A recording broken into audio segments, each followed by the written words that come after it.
The following video is a HURCO TM-10 CNC lathe. This unit is new 2008. Chris is going to run a brief video demonstration for you today. Go ahead and run the axis. The Z-axis first.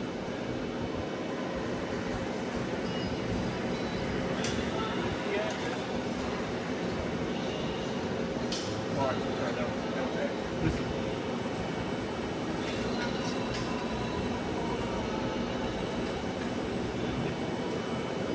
All right.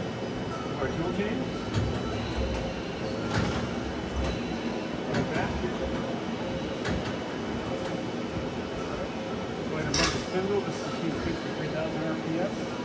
Cycle start. Going to set for 5,000 RPM right now.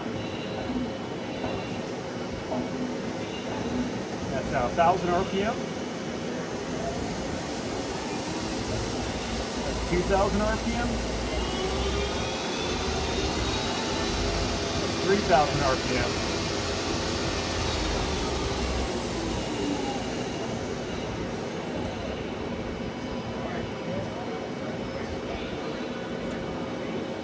Again, the following video is a HURCO TM-10 CNC lathe, new 2008.